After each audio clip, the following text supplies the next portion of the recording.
I am extraordinarily excited to start a new series on my Facebook page called My Favorite 5 Finds. Now, this is going to be a moment for us to test the waters, but I'm excited because I want to highlight a few accounts who I think are just slaying it on social media. And not just for like kicks and giggles, these accounts are actually doing it to drive more traffic to their business. And that is where we all say amen. So I want to welcome you to the very first episode of Favorite 5 Finds. Okay, so let's get into a little bit of housekeeping before we move forward. I want to make sure that because we're testing the waters that this is all about you. I mean, I have ideas, but they can only be refined by what you want. I don't want to do this just so I can sit here and yap, although that is a lot of fun, and welcome for joining the conversation. The goal is actually for you to invest about 20 to 30 minutes with me so that you can walk away with learning practical tips on how to use social media to grow your business. So on that note, I would love for you to say hi and where you're from because I want to make sure that we are actually using this as a conversation. Speaking of conversations, I'm going to be breaking this kind of conversation into 5 main parts. We're going to be talking about Facebook, Instagram, Snapchat. I'll be going through the top 4 platforms and explain how I'm using them for business, but I'm going to be taking small little breathers in between each section so I can make sure and answer questions as it relates to the platform that you want to talk about. And then I'll also get into 10 minutes of Q&A at the end. So please feel free to ask questions as you have them because I have myself, Ariel, and JD, and Tammy, and they're going to be texting me your questions just in case the feed gets a little bit crazy. So just say hi. If you like what we're saying, please indicate it by pressing that like button so I know what to talk about a little bit more. So on that note, we're going to get into our favorite 5 finds for social media, and I'm going to start with one of my favorite accounts on Instagram. Her name is Bree Emery, and she's at Design Love Fest. So looking at her account, she has 763,000 followers. So she's very busy, and she's doing a great job on Instagram. So this is her bio: creative director, product designer, blogger, and travel addict living in Los Angeles. So this is part of the reasons why I like following her account.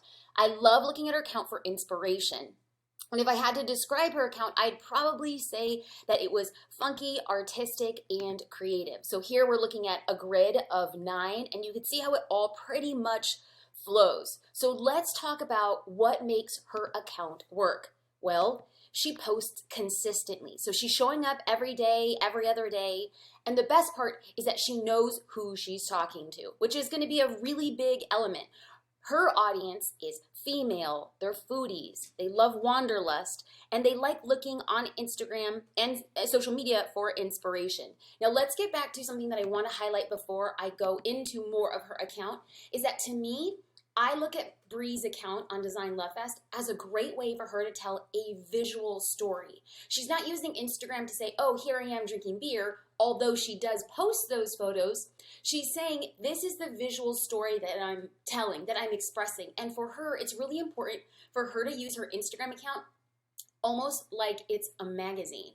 Okay, I don't know why I'm actually talking too fast because I'm very nervous. Whenever I do something for the first time, I get a little backtrash crazy. How are we doing? Are we okay? Okay, so let me just take a deep breath. Let me woo-saw, and let's get back to actually what we're talking about. So Bree uses her Instagram as a way, like a division of what I think is, as I'm scrolling through her feed, it feels like I'm looking at a magazine that's been curated for a very specific person. And that to me is why her account works extraordinarily well, and she gets quite a bit of engagement. So I think we left it off here. Let's dive back into her account.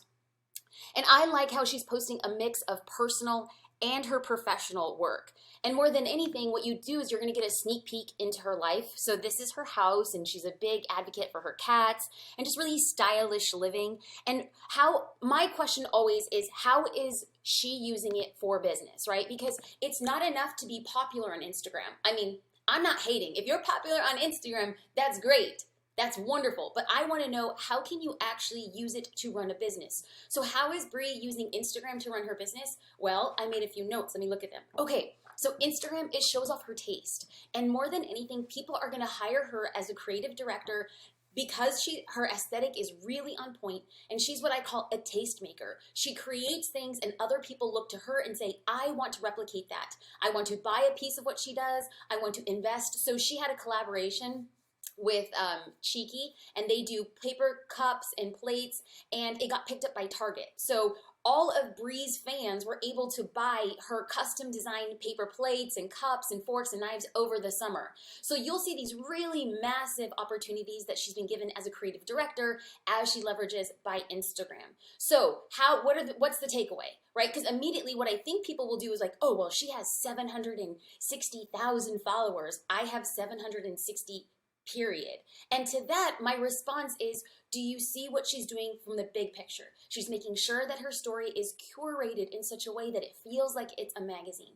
She's incorporating personal and professional elements. And more than anything, she's not just posting photos of her own, which I think is wonderful, but she's using it as a whole storyboard. So she'll highlight her favorite photographers, or maybe a documentary that she's watched on Netflix, or a recent collaboration. She went to Europe, and she was in partnerships with a lot of travel companies. There's ways that she's using this to highlight others as a way for them to go back and pour back into her. So 3 things why her account works really well: a mix of personal and professional. She's curating her feed extraordinarily well, so you know exactly what she does and how she sells. And 3, she really builds on collaborations. On that note, let's take a little breather. How are we doing? Are we questions, or should I just dive into the next I'm having a brain fart. The next section. Okay, so perfect. Let's get into, how are we doing? Okay, cool. Okay, so this one I'm actually really excited for because it's going to be parlaying on Instagram. So let's dive into F.E. Castleberry. So let's read his bio. F.E. Castleberry: the better you dress, the worse you can behave. I help with the former, which means I design men's tailored clothing. I really liked his bio. I thought it was cheeky, and now we know exactly what he's getting into. And more than anything, the thing that I really appreciate about Fred is that he has a distinct vision.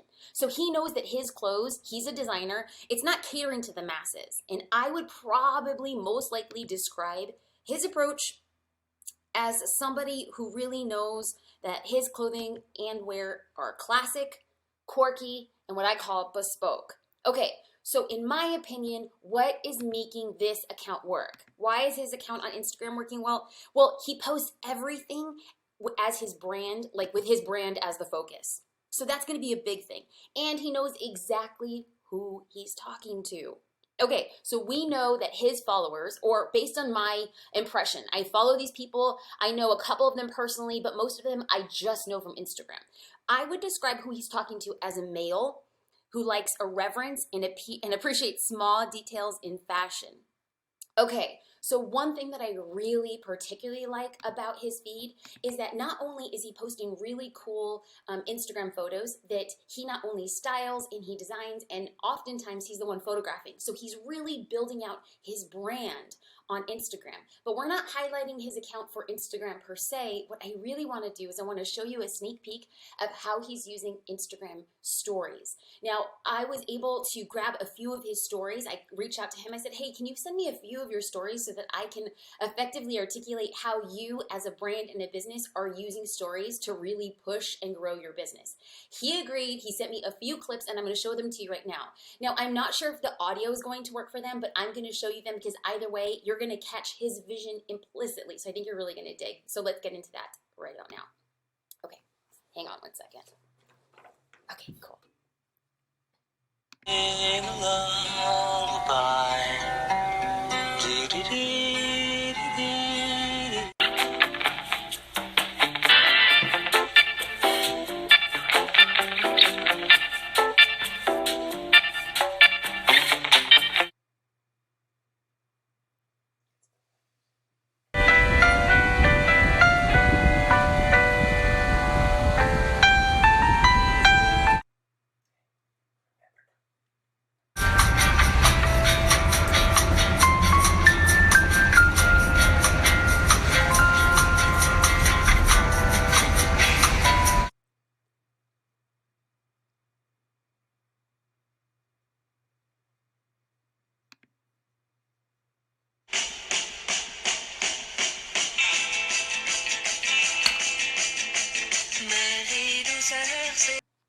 Awesome. Okay, so I wanted just to kind of show you how somebody is really using Instagram stories to not just update again what he's doing, but it's a mix of what he's doing and expresses his level of taste as a business person. So he understands that Instagram stories is an extension of what he's doing on Instagram.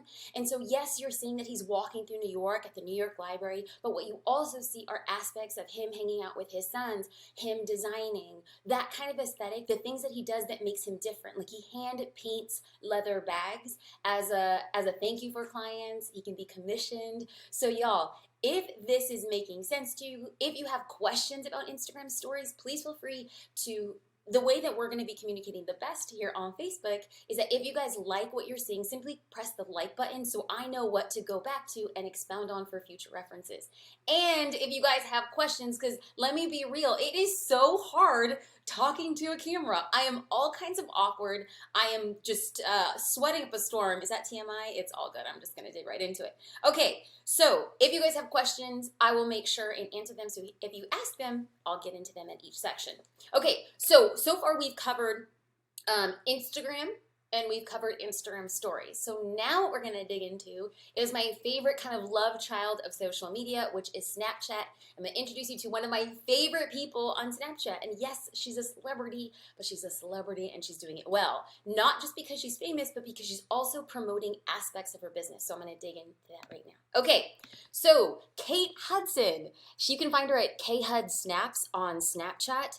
And what you'll see is that she'll mostly post snaps of music videos, vacation photos, selfies, and the words that I would use to describe her account are fun, confident, and down to earth. Okay, so one of the reasons why I feel like her account works extraordinarily well is that she's not just using Snapchat because she's famous, she's using it as a really great way to talk specifically who she's talking to. So what makes this Snapchat account work? Well, she was an early adopter. She got on Snapchat really early on, committed 100% to it, and started making videos that were native to the platform. And her rapid growth has actually been cited by magazines and Forbes and Inc. And she's interviewed because she's doing it so well to connect with her fans. Okay, and more than anything, I wrote a few notes about her so that I can keep this as effective as possible, is that she's really entertaining. She doesn't mind being silly. And in fact, in Facebook versus Snapchat versus Instagram stories is that on Snapchat, you could be a little bit more silly. The platform actually extends itself to that. So as a division of your business, there's a lot more freedom to show your quirkiness, to be really silly, because what you're doing is you're creating micro movies about your life, anywhere from 1 to 10 seconds, interspersed with video and photo. Now, it's very similar to Instagram stories, except on Snapchat, it's for a younger demographic, and it's the openness and the willingness to be silly actually works in her favor. Okay, so how is she using it for business? I'm going to get into, now, I wasn't able, obviously, to talk to Kate Hudson, so because I follow her on Snapchat, I couldn't record her snaps, but I was able to record frames of her snaps that I'll be able to show how she's using for business. So Kate Hudson, if you don't know, is an actress. She's in a lot of movies, and so yes, you could say that she's using Snapchat to promote her movies, to promote other things that she's doing, but what I found particularly intriguing about her account is that she also has an athletic clothing line. And I don't know if you guys can hear, but my dog is snoring next to me, which is probably an indication that, I mean, maybe I'm that boring. I'm not sure. So if you hear the snoring, it's my dog. Okay, so let's get back to Kate Hudson. So she has an athletic clothing wear line. And whenever the new line comes out, whenever she's doing a shoot for her yoga athletic wear, whenever she's practicing Pilates, whenever she's out running, she's always showcasing what her outfit is, and then she'll actually put out on Snapchat, oh, hey, I'm choosing the line for next fall, take a screen grab, show me what you like the best. I mean, she's just using Snapchat really creatively to connect with her buyers, which I think is really sneaking smart, and so much so that Snapchat has highlighted Kate Hudson as one of their favorite users. So I'm going to show you a few examples of what she snapped, I think it was like a day or two ago. So let me set set the frame. A couple days ago, she was preparing to go to the SAG Awards. So here in Los Angeles, it's award season. So Kate was going to the SAG Awards, and she kind of gave you a sneak peek of who was doing her hair, her makeup, the outfits that she was wearing. So I'm going to walk you through a few of her snaps, and even though I didn't have an opportunity to capture any of her athletic snaps, we're going to show you how she's using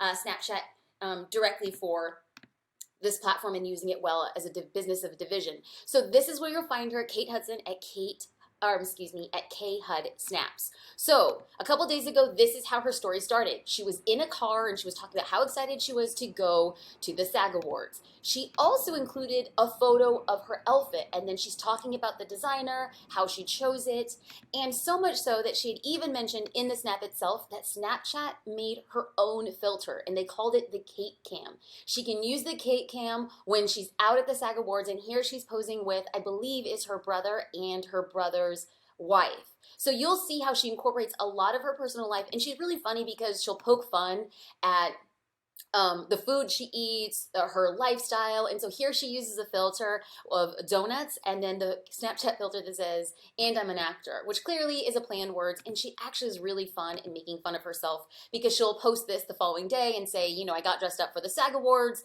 but here I am looking like this. I think that she is extraordinarily entertaining. I think she's adorable. And I think that she's using it specifically to connect not just with her movie fans, but with her athletic wear fans. And I think that that is truly brilliant and a coup on her part.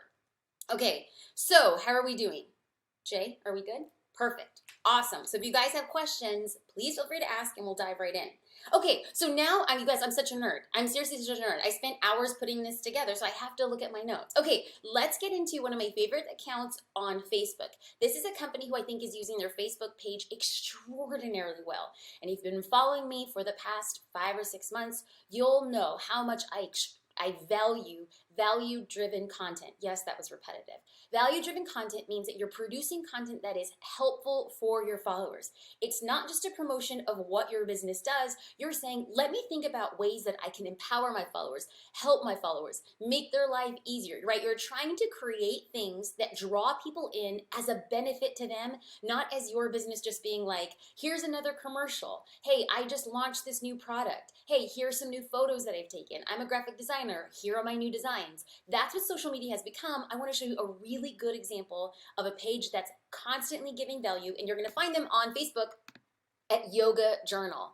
Okay, so you can tell that this page is really active. They have 2.2 million likes, and they refer to themselves as your go-to yoga guide for 40 years. Follow us for all things asana, poses, sequences, practice tips, meditation, inspiration, and more. So I am in love with that bio because if you happen just to stumble across that page, you know what they're trying to give you. Tips, tricks, asanas. You go there to get what you want from yoga. So let's talk about and show ways that they actually brought this to life. Okay, so I'm going to walk you through a few of their examples. You'll see this wheeling into the weekend, a new way to warm up for wheel pose, and then they walk you through their blog post. Now, if you look at their engagement, 1.6 thousand likes and 193 shares. They have a very active community. So here they are creating new content, a new way to get into wheel. Another post just recently, a meditation to heal the body when faced with chronic illness. This has 95 likes and people are tagging their friends. And if you notice the pattern, here we go again. Hello, sunshine. Watch and learn. This is a video. It's not a blog post. They're actually linking it within their page that is native to the platform. And when I say native to the platform, that means people don't have to leave the page. They can actually watch the video on the page. And this post has 534 shares. That's amazing. It just shows that their audience is willing and ready to participate.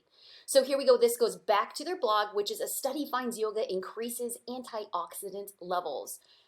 All that practice is increasing immune boosting antioxidant levels. So if you're wondering, hey, how do I get sick? So look at this was their their catch line, why might yogis get sick less often? Then this article answers it for them. It got shared 262 times, 1.1 thousand likes in 15 comments. I mean, the community is just big. We're going to get into the last one. Here again, they post a video, hip opening yoga flow, open your hips and ease your back pain. Now, this obviously struck a nerve, no pun intended. This has over 3,000 likes, 887 shares, and 29 comments.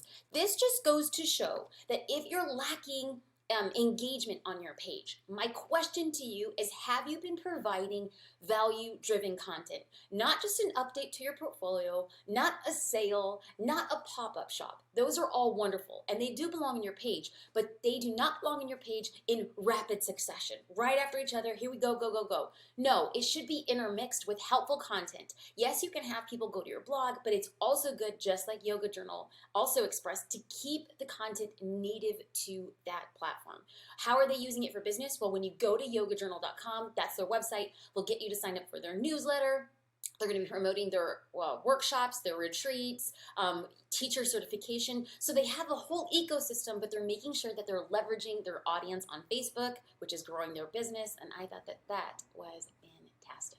Okay, so if you guys want me to go back to any of the things, I still have one more section, but if you guys want me to go back to any of the sections, please feel free to leave a comment in the comment box and we can expound particularly on that platform. Whatever, I mean, I'm basically here for you guys. Okay, let's get into my last favorite platform, which is Twitter. Now, I know a few people are kind of ambivalent about it. They're like, I just sync it up with whatever else I'm doing. But I truly think that Twitter, although it's kind of on its way out, it's kind of making mistakes, it still has legs underneath it. It has opportunities to make connections, opportunities to jump into conversations, and opportunities to engage in dialogue in real time. So Twitter still has juice. One of my favorite people to follow, I'm going to show you Jessica Niziri. She's a tech expert. She's a founder at techsesh.co and host of SheEO. Oh my God, so cute. So she's talking all about breaking stereotypes in girls in tech. I follow her and I think that what she's doing on Twitter is really smart, and I particularly think that this platform works really well for what she does because she talks about all things tech, which means it's up to date, it's really fast paced, and I've noticed that Twitter has a way of engaging people in the tech world slightly differently. So here she's at CES in 2017 and she took people on a video tour of smart gadgets for your home, and I thought that that was really smart. Okay, now here's another thing that I was really impressed with. As you go to her Twitter, she's actually getting people to subscribe to her newsletter by way of Twitter. So starting this week, I'll be in your inbox with tech hacks, reviews, SheEO interviews. That's sure to boost your spirits. This was really great. I actually really liked that she had a way to leverage growing her list directly from Twitter. Again, she's also really good at posting content that is native to the platform. She's not saying like, hey, go look at this video on YouTube with just the YouTube link. She's actually embedding the video in the Twitter feed so people, as they're scrolling through Twitter, don't have to leave the platform. That's the thing that I notice a lot with social media, is that if you ask people to leave the platform that they're on, like say, hey, go visit my blog, hey, go to YouTube, hey, go to my website, is that people will most likely just pass on through. If you put the piece of content that you find really valuable in the platform itself so they don't have to leave, there's much higher engagement and visibility. I'm going to show you one more example of why I think what she's doing is really great. Okay, so she just got proposed to, so she's engaged. I feel creepy actually saying this, but because I follow her, I know this. So she said, planning my techie themed wedding, from 3D printed cake toppers to a GoPro bouquet. What other ideas should I implement? I thought this was really great because she's giving a shout out to GoPro, which I don't know if GoPro is sponsoring that. They may or may not, but what she's doing on Twitter is saying, hey, I'm gonna have a GoPro in my bouquet. Maybe GoPro will reach out to her, maybe they'll highlight, maybe they'll sponsor it, who knows? But the thing that I liked the most about it was that she was asking her audience, what other tech elements should I incorporate into my wedding, which is just her way of creating conversations. She's not saying, I'm planning my tech wedding, I can't wait to share. She's saying, what do you think I should do? That level of conversation, and then her responses to people who did respond was actually really impressive, and I think that she's using that platform brilliantly to grow her personal brand and her business. So those were 4 platforms, but 5 ways. So Instagram and Instagram stories, I decided to break out since they are definitely unique aspects. So 5 different elements of how people are slaying using social media for their businesses, not for kicks and giggles, but actually with strategy, with conversations, and fostering engagement. So if you guys have questions, I'm definitely here to dig in. We went about 25 minutes of conversation, and I'm here just to answer your questions for another 5 or 10 minutes. So if you have them, post them, and I'll be getting to them right now. So Molly asked a great question. Molly Williams, did I miss the announcement of the Path to Profitability? I thought I remembered you saying it would be online course at some point. Molly, girl, I was kind of sort of keeping it on the DL, but we are officially launching in March. And the best part is we're going to be launching by way of a free video series to kind of give you a taste of what's in store, of my methodology, the way that I teach. And we're going to be talking about ways to use social media to grow your business. So if you want to be the first to know, you can sign up at thepathtoprofitability.com/insider, and you're also going to get a free social media marketing guide while you're there. So keep your eyes peeled, because at the end of February, we're going to be opening the gates for registration, and I hope to have you there. It's going to be good, you guys. We've been working so stinking hard on this, mother. It has been a labor of love, but I'm actually really proud, and I'm excited to share. Thank you. Okay, Jennifer Ellis, what are some good examples of good value-driven content? Well, Jennifer, it depends on the market that you're in. So I'm going to use this as something that's near and dear to my heart. If I wanted to create value-driven content for my wedding clients and things that I would find helpful to make my life easier and make their life easier, I would probably say how to design the perfect wedding day timeline. Now, from a business strategist perspective, which is something that I just recently did, I wrote an article on my blog for how to use Facebook Live to grow your business. I understand that people are going to be coming to me to learn different things. Some people might be coming to me to learn photography. Other might be coming to me to learn how to hire me. And other people might be coming to me to learn how to grow their business. So the content that I am producing is just helpful. If you go to my blog, you will scroll down and you will see recent things of how to stick out in a saturated market, how to use Facebook Live for your business, how to grow your list. I mean, it's all value driven. So depending on what you do. So if you're a baker, how to ensure that your cookies don't end up looking like cupcakes, but actually cookies. Do you like crispy cookies? Do you like soft in the middle cookies? That is really just value driven. Anything that you think people are going to search for on Google, that's what you want to be talking about. So for instance, if you need help, you can go to my Facebook page or you can go to my YouTube channel. And recently I posted a video on how to create content that is searchable, or excuse me, how to create content that is optimized for search engine optimization. So if you're thinking about how to create value-driven content, there I give 8 examples just to kind of get your mind going. So definitely check that out and it'll be perfectly suited for what you're looking for. Great question. I'm going to ruin your name. Please forgive me. Petya Kolibalova. Love the comments for Instagram bios. Thank you. I know you shared 3 tips what your bio has to have, who you are, what you do, and how to contact you. But how you put in only 150 characters your benefits so you attract your ideal client? Well, 150 characters is extraordinarily difficult, so my knee-jerk reaction, at least initially, will be to leverage emojis. People can get really creative with the amount of information that they can share by way of emojis, so girl, do your thing. And secondly, the thing that I understand is I want to get out what I do, and I also want to create value. So I'm going to use my Instagram bio as an example. I say I'm a photographer and I'm a business strategist for creative entrepreneurs. And then I talk about how to contact me. I leave my email address, info@jasminestar.com. And then in order for me to convey who I want to attract, I say sign up for your free social media marketing guide. There I have defined the value that I'm going to be presenting to people. Do you want a free marketing guide? Great. Sign up here and that is what I'll give you in exchange. Is it difficult? Yes. Do sometimes I want to throw my phone against the wall? Yes. But the more that you play around with it, you have to prioritize who you are, what you do, and then your contact information. And whatever is left over, it could be hairstylist for ombre specialty. It could be gluten-free baker, right? So basically, you just have to give a description of the benefits so that you can ultimately attract people who implicitly understand what your account does.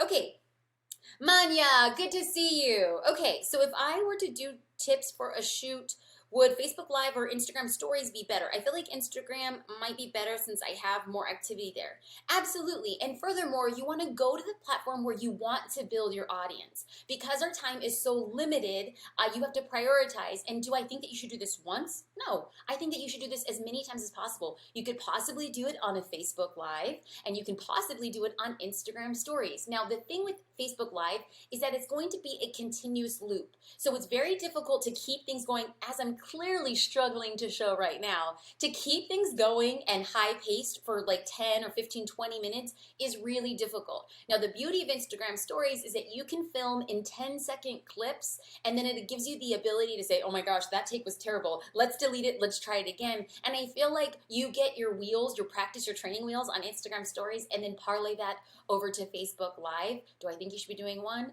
No, I think you should be doing as many as possible given your time frame. So first and foremost, build your platform with where you want them to go. Test the waters with Instagram Stories. And once you're feeling really great and you really want to boost your indexability on the Facebook algorithm, do a Facebook Live. Show what you're doing and ultimately attract people for the thing that you do. I love that you are going to try this. Devin Murphy, importance on Instagram of always posting professional looking personal photos versus smartphone photos. Hope that makes sense. Devin, I got you, boo. It absolutely makes sense. So I'm going to take a step back, and I have to say that I'm a professional photographer, so my level of what I consider okay on Instagram is a little bit different. However, if you go through my feed, I try to edit my iPhone photos as close as possible to my DSLR photos, and when I look at my feed, I can point out which ones I took on my phone, but by and large, the average viewer will not be able to determine what I took on my phone. But I'm not posting on Instagram photos from my phone if I was at a concert or if I'm eating late and a candlelight dinner and a glass of champagne. It could be a really cute photo, but if it's going to ruin the story of my grid, which again is a personal preference to me, I'm not going to post it. So anything that I am capturing on my phone is really good light. The color, the saturation, the tonality is going to match what I could possibly replicate on my DSLR. So that's my preference. So I want to make sure that my grid looks continuous. It tells a story and is a reflection of my brand. But no, I don't back away like, oh, I don't have a real camera, I can't post a photo. No, I just have to work a little bit harder to make sure that I get an iPhone photo that works. And I'm getting the sign from my periphery vision. My husband's like, slow down. I don't talk fast, you listen slow. Let's get back into some of the questions. Okay, Helen Jessica, should I start a blog or is Instagram good enough? Well, there's two ways to answer this. And the short answer is yes, Instagram is good enough. But two, having a blog is just another way to create online resources for searchability. Now, I continue to write a blog, even though blogging isn't what it was 10 years ago. However, when somebody goes to Google and they're searching for things, Instagram isn't indexed as a search, something that you could search for. So I could write really valuable, value-driven content on Instagram, but if somebody were to say, how to use Facebook Live for their business, my Instagram post where I talked about how to use Facebook Live would not pop up, but my blog post would. If you're trying to grow your business, if you're a photographer and you're just posting on Instagram, you're losing the possibility of someone being able to search for you, and that is the beauty and the power of a blog. So if you have the time and capacity to blog at least once or twice a week, and you have to stay consistent, then I would hands down encourage you to blog because it really gives you another funnel to attract the right clients, to grow your business, and overall your profitability. Great question. Courtney Murphy, okay, going with the Instagram as a magazine thing, how do you plan what to post? I usually can easily come up with a description to post, but as far as photos, well, one, Courtney, good for you. I find writing captions really hard. Sometimes I'll get a photo and then I'm like, oh my God, what do I say? So anyway, good for you, I'm jealous. I find it hard to figure out what image to post. Do you shoot specifically for Instagram? I'm a marriage-based focused wedding photographer and would love to bring kind of lifestyle feel to it. I feel like you do an amazing job blending all of your interests together. So let's take a step back and understand that my mom always told me, if you fail to plan, you plan to fail. So every Sunday, I'll bring out a Post-it note and I'll like map out my week. Like what meetings do I have? Where am I going? Where am I gonna be? And then I kind of itemize. I may or may not take that photo I'll usually see the photo in my mind. So on Mondays are usually, I try not to have any meetings. Mondays are my like get work done. And so I'll probably post like something that I do that day. So either the lunch I made or my stationery or my workstation or something that I find inspiring. And then this past week, Tuesday, where we had meetings and I knew that these meetings were going to be in LA. So I took my camera and I took a picture of some of the food that I was eating. Wednesday, we did a shoot yesterday, and so I'm just understanding where I'm going to be in the week, and then I take my camera or I have my phone and I think this is the photo that I want to take in that place. So if I get to a place where all of a sudden I have 2 or 3 days with like nothing to post, then at that point in time, I'll probably schedule, I need to take about 10 minutes. I need to think about what I'm going to do, because if I don't create content, I don't have anything to post. So let's take this out in like a real life application.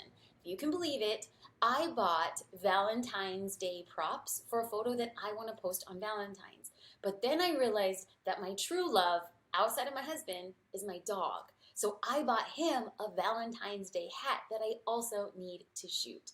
I also ordered for him a leprechaun costume for March 17th, St. Patty's Day. So am I thinking in advance for the content that I want to create? Yes, absolutely. Am I being chained to it? Am I tethered to it? No, I just keep it in the back of my mind so I'm not stressed out. I wake up and I'm like, oh my God, I haven't posted anything on Instagram for 3 days. These are the things that I'm thinking about. So planning in advance, executing, and having a loose idea of where I'm going in the future is invaluable. Okay, Molly, how do you maintain balance between personal and professional posts? Do you get nervous putting yourself out there? Molly, I started this conversation today saying that I was talking too fast, I wasn't really making sense, and I was sweating like crazy. Putting myself out in a personal capacity on my professional outlets is really nerve-wracking, I have to tell you. It makes me cringe. Like up until like an hour ago or up until 10 minutes ago, I was like, I can't believe I do this. Why am I doing this? Why am I doing this? But I'm doing this because I'm tethered to this idea that I firmly believe that together as an industry, as creatives, if we band together as entrepreneurs, we can all help each other. I have yet to have an opportunity, I have yet to have an experience where I put myself out in a personal capacity where I'm kind of like, ooh, should I have posted that? And what I feel is by moments of vulnerability, by moments of realness and rawness, what ends up coming back to me are people committing to an online relationship and friendship that is matched to that. So people open up in a different capacity too. Is it hard? Yes, but is it worth it? I have found that it has been so far more worth than I could have ever imagined. Okay, so let's get into the last question because I'm just yapping. We're already at the 35-minute mark, y'all. Okay, yes, 36 minutes. I'm just talking too much. Gwenda Joyce. Hi, Jasmine. I'm curious to know how you show your screenshots while you're on Facebook Live. Great. Let's end this conversation on a techie question. I am using a third-party application called Wirecast. So I purchased this. It's streamed from my computer. And so what I'll do is I will create slides, JPEGs in Photoshop. And what you don't see on your end is that I have a tiny little screen that I can press and it brings up each slide as an example. Boom. Great. So it'll bring up each slide that will kind of walk you through the things that I want to see. Now, the good news in regard to this is that Facebook Live you would only be able to use Facebook Live from your mobile phone. And as a result, I just felt like Facebook Live on my mobile phone, I didn't feel like it was professional enough to actually disseminate information. And it always felt like I was trying to be that girl like on spring break in Cabo, like, hey, oh my God, I'm having so much fun. It just didn't feel like me. So I invested in Wirecast and it's done great things for my business. However, a recent update to Facebook is saying that they will soon be allowing Facebook Live to be broadcast from your desktop or laptop computers. So be on the lookout for that. You might not have to invest in Wirecast in that capacity.